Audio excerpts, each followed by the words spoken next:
12월 24일 목요일 새벽기도에 시작합니다. 찬송가 516장 1절만 부르겠습니다. 516장 옳은 길 따르라 의의 길 1절만 부르겠습니다. 옳은 길 따르라 의의 길을 세계 만민의 참된 길 이 길 따라서 살기를 온 세계에 전하세 만 백성이 나갈 길 어두운 밤 지나고 동튼다 환한 빛 보아라 저 빛 주 예수의 나라 이 땅에 곧 오겠네 오겠네. 하나님 아버지, 우리를 사랑하셔서 예수 그리스도 이 땅에 아기로 보내주시고 예수 그리스도 일생을 통하여 우리의 죄의 짐을 그의 어깨에 다 지우게 하시고 십자가에서 고난을 당하시고 죄값을 치르심으로 죽음으로 우리를 구원하여 주신 모든 일들을 인하여 감사합니다.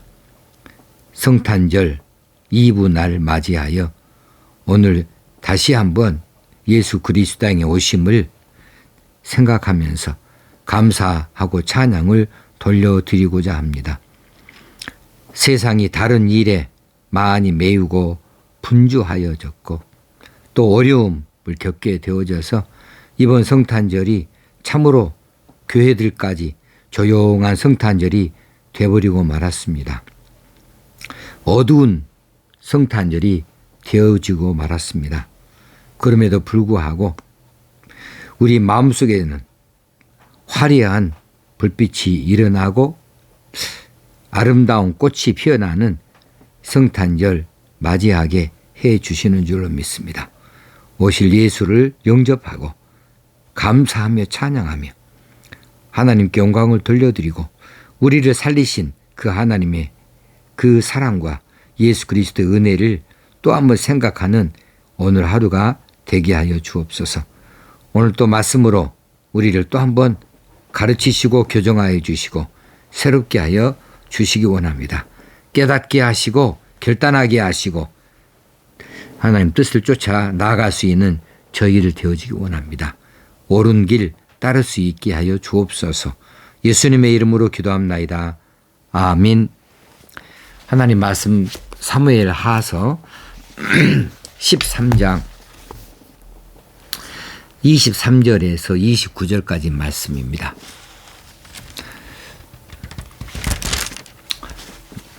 만 2년 후에 에브라임 곁 바알 하솔에서 압살롬이 양털을 깎는 일이 있음에 압살롬이 왕의 모든 아들을 청하고 압살롬이 왕께 나아가 말하되 이제 종에게 양털 깎는 일이 있사오니 청하건대 왕은 신하들을 데리시고 당신의 종과 함께 가사이다 하니 왕이 압살롬에게 이르되 아니라 내 아들아 이제 우리가 다 갈 것 없다.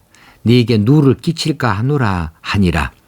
압살롬이 그에게 간청하였으나 그가 가지 아니하고 그에게 복을 비는지라. 압살롬이 이르되 그렇게 하지 아니하시려거든 청하건대 내 형 암논이 우리와 함께 가게 하옵소서. 왕이 그에게 이르되 그가 너와 함께 갈 것이 무엇이냐 하되 압살롬이 간청하매 왕이 암논과 왕의 모든 아들을 그와 함께 그에게 보내니라. 압살롬이 이미 그의 종들에게 명령하여 이르기를 너희는 이제 암논의 마음이 술로 즐거워할 때를 자세히 보다가 내가 너희에게 암논을 치라 하거든 그를 죽이라. 두려워하지 말라. 내가 너희에게 명령한 것이 아니냐. 너희는 담대히 용기를 내라 한지라. 압살롬의 종들이 압살롬의 명령대로 암논에게 행하매 왕의 모든 아들들이 일어나 각기 노새를 타고 도망하니라. 아멘. 압살롬이 암논을 살해하는 비극적인 사건을 오늘 기록하고 있습니다. 이 비극적인 사건의 원인이 무엇입니까? 당연히 다말을 급간한 암논 당사자에게 있지요. 그러면서 동시에 다윗의 책임도 없다 할 수가 없습니다.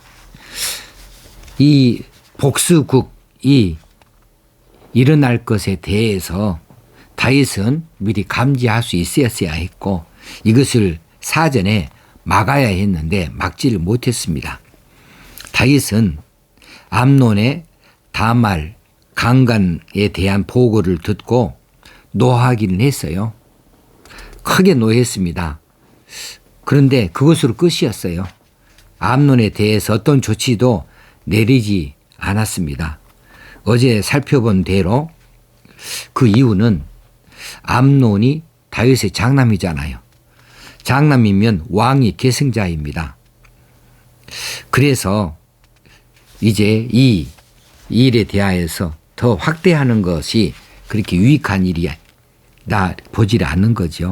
두 번째는 다윗이 이 암논의 다말 강간 사건이 그 일에 대해서 이 다윗은 또 하나의 자기 안에 죄책감이 있어요.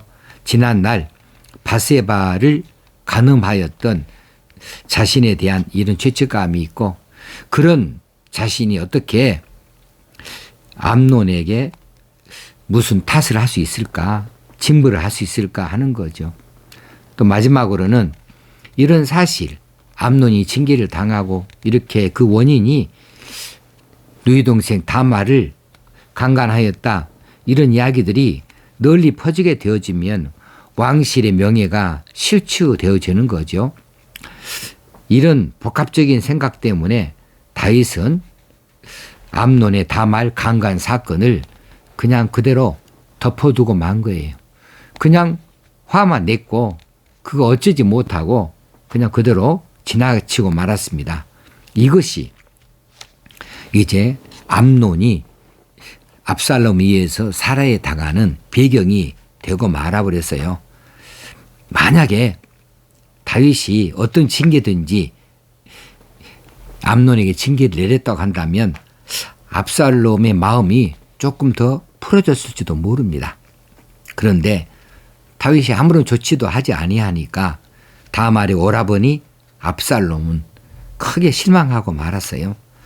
자기 집에 처량하게 머물고 있는 다말을 볼 때마다 마음속으로부터 아주 복수심이 얼마나 강하게 치밀어 올랐겠습니까? 그래서 이제 자신이 직접 원수를 갚겠다고 이렇게 2년 동안을 마음의 칼을 갈고 있었던 거지요. 자, 이 2년 동안이라고 하는 시간은 압살롬을 진정시킬 수 있는데 충분한 시간이었을 겁니다. 이 2년 안에 다윗이 암논에게 어떤 조치를 취했든지 암논과 다말 사이에 화해를 시키고 압살롬과 사이에서 다리를 놓아줬다고 한다면 아마 이런 비극적인 일을 미연에 막을 수도 있었겠죠. 또 암논 자신이 압살롬을 찾아가서 그 앞에 회개하고 또 사과하고 또 다말에게 진정 어린 이런 회개를 했다고 한다면 이런 살인사건이 있을 수가 없겠지요. 그런데 아무것도 일어난 일이 없어요. 그 2년 동안에 다윗도 잠잠했고 암논도 잠잠한 것 같습니다. 그러다 보니 압살롬의 칼은 계속 이제 2년 동안 아주 날카롭게 갈게 되어진 것이지요. 자, 하나님께서 우리가 범죄했을 때에도 이렇게 기다려주시는 하나님이실 것 같아요. 저와 여러분이 하나님을 향하여 어떤 범죄를 저질렀다. 그럴 때에 하나님께서는 바로 징계하기보다는 아마 기다려주시지 않겠는가. 하나님 앞에서 해결할 수 있도록 하나님께서 우리에게 시간을 제시해 주신다. 기다려 주신다. 이때 우리가 회개하고 돌이키면 하나님과의 관계가 회복이 되어줄 수도 있겠습니다. 또 용서도 받을 수가 있겠어요. 근데 우리가 시간을 주신데도 불구하고 이 일을 모른 척 하고 넘어가거나 또 적당히 그냥 넘어가게 되어진다면 그 일은 결코 그대로 묻어지는 일이 아니거든요. 압살롬이 이제 양털 깎는 이 일을 빌미로 해서 왕자들을 초청하고 또 암논을 초청하게 되어집니다. 뭐 과거에 이제 이 목축을 업으로 하고 있는 이스라엘에서는 이 양털 깎는 일이 추수하는 일과 마찬가지죠. 대축제의 날이죠.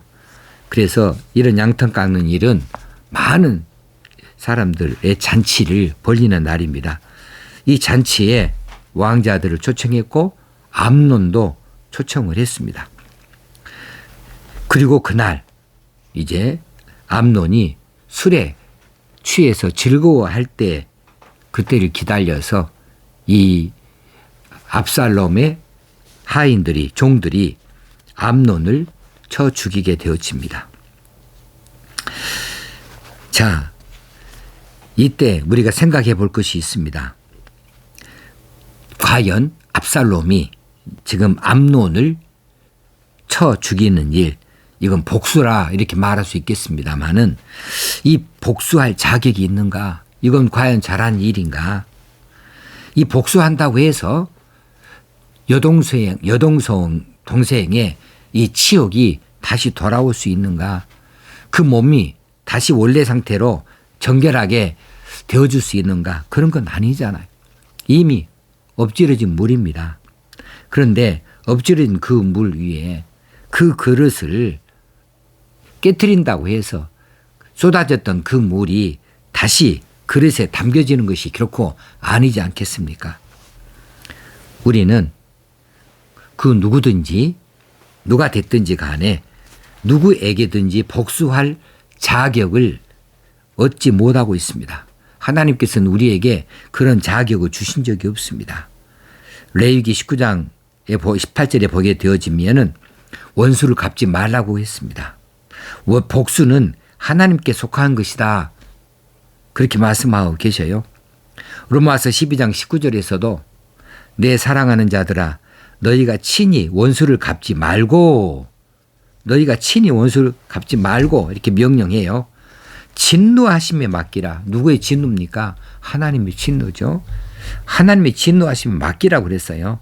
기록하였으되 구약에 사시는 말씀을 할 때 기록하였으되 이렇게 말씀하지요. 기록하였으되 원수 갚는 것이 내게 있으니 내가 갚으리라고 주께서 말씀하시니라. 하나님께서 원수 갚으신다고. 우리는 원수 갚을 자격이 없다고요. 그래서 우리가 원수를 갚는다, 복수를 한다, 이런 일은 하나님께 맡겨드려야 됩니다. 하나님은 최고의 재판장이 되어지십니다. 우리의 억울함을 풀어주실 수 있는 분이십니다. 그저 우리는 원수를 사랑하라 했으니 이제 악을 손으로 갚으라 했으니 그것만 할 뿐이에요. 우리는 다른 것 할 수 있는 이런 어떤 자격을 갖지 못하고 있기 때문에 그렇습니다. 여러분은 여러분의 마음속에 원한이 맺혀져 있는 그 어떤 일이 있지요.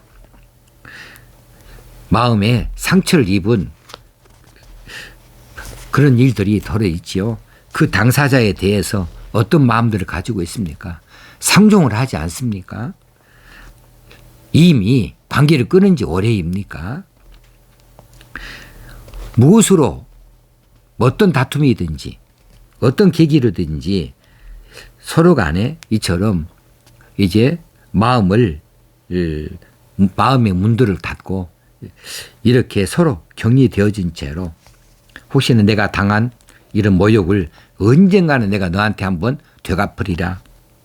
내가 돈을 떼었는데 내가 언젠가는 너한테 한번 뒤집어 씌우리라.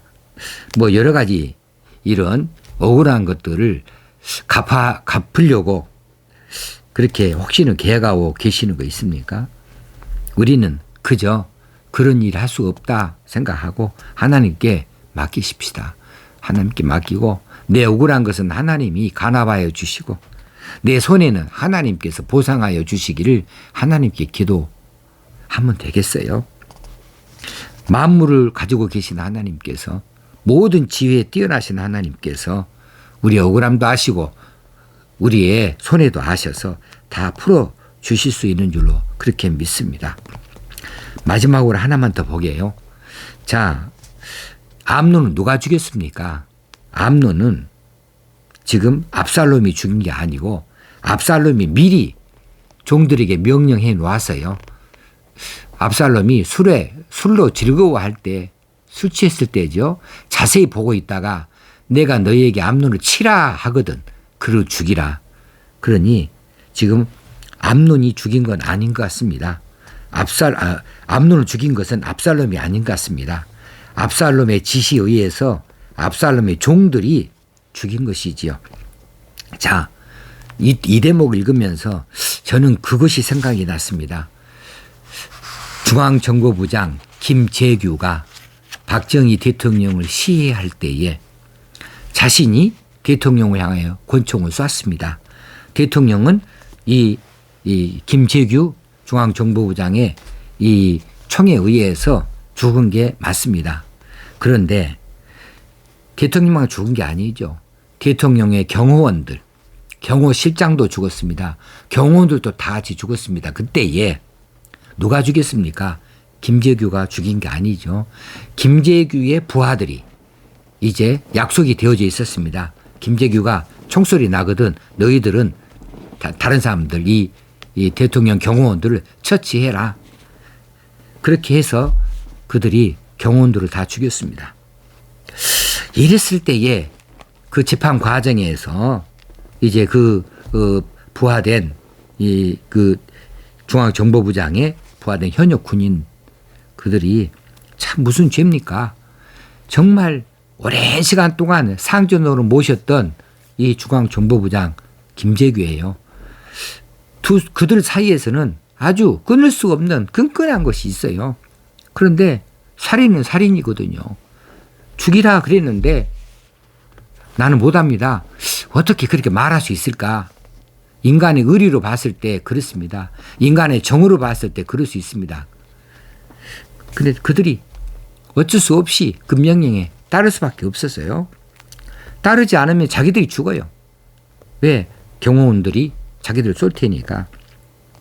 이런 어려운 지경을 그들이 만났을 때 그들은 이제 죽을 각오를 하고 이제 총불을 그들 향하여 겨눌 수밖에 없었겠지요. 자, 오늘 본문의 압살롬의 종들도 마찬가지입니다. 압살롬의 종들은 현실적으로 자기들의 생명과 재산을 좌지우지할 수 있는 주인 압살롬의 명령을 거부할 수가 없어요. 어떻게 거부할 수 있겠습니까? 그 명령을 어떻게 못한다고 말할 수 있겠어요? 그래서 그들은 하나님의 말씀, 살인하지 말라. 이것보다는 현실적으로 자기들 앞에 있는 상전의 명령을 쫓아 그렇게 시행을 했습니다. 어쩔 수 없이 마음에 없는 일을 저질러서 살인했습니다. 그런데 이거 살인입니까? 아닙니까? 살인은 살인입니다. 그들의 손길에 의해서 암논이 죽었습니다. 이게 오늘 우리에게 이런 일이 있다고 한다면 참 얼마나 난처할까 하는 생각을 잠깐 해봤습니다. 그러면서 다시 한번 마음을 다잡기를 그렇다. 세상의 정보다는 세상의 어떤 상전보다는 세상의 어떤 의리보다는 세상 것에 은혜를 입어서 그 은혜를 갚는 그것보다는 우리가 하나님의 은혜가 더 큰 것이고 상전보다는 하나님이 더 높으신 분이시고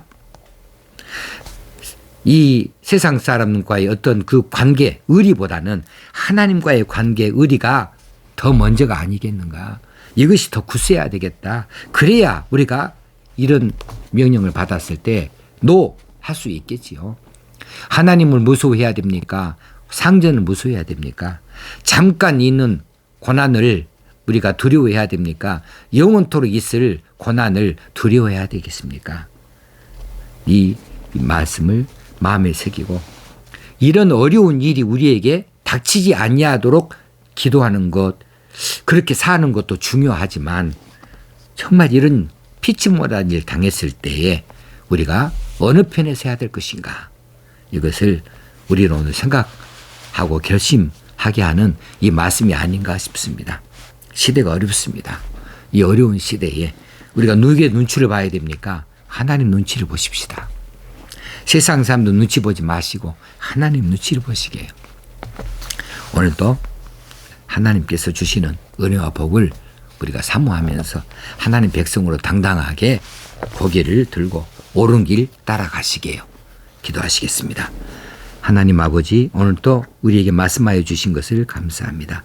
이 말씀이 우리 삶을 인도하고 지도할 수 있게 하시고 우리는 이 말씀조차 나아가는 저희를 다 되게 하여 주옵소서. 성탄절 정말 조용히 지냅니다마는 그러나 우리 안에서는 우리 주님 오신 일에 대하여서 다시 한번 생각하고 감사하고 세상에 성청망청하고 세상의 여러 즐거움들 이런 일에 휩쓸리지 아니하고 우리 마음속에 경건한 시간들을 간직하고 하나님 앞에 서는 시간들이 있게 하여 주옵소서. 우리가 대면 예배 드리지 못할지라도 우리가 따로 떨어져 예배할지라도 영과 진리로 예배하는 저희들 우리 하나님이 받으심한 예배에 되어지도록 우리를 주장하여 주옵소서. 우리 주님 예수님 이름으로 기도드리옵나이다. 아멘. 하늘에 계신 우리 아버지여, 이름이 거룩히 여김을 받으시오며 나라 임하옵시며 뜻이 하늘에서 이룬 것 같이 땅에서도 이루어지이다. 오늘날 우리에게 일용할 양식을 주옵시고 우리가 우리에게 죄 지은 자를 사하여 준 것 같이 우리 죄를 사하여 주옵시고 우리를 시험에 들게 하지 마옵시고 다만 악에서 구하옵소서. 내게 나라와 권세와 영광이 아버지께 영원히 있사옵나이다. 아멘. 오늘도 옳은 길 따라 나가는 저희들 되어지기를 축원합니다.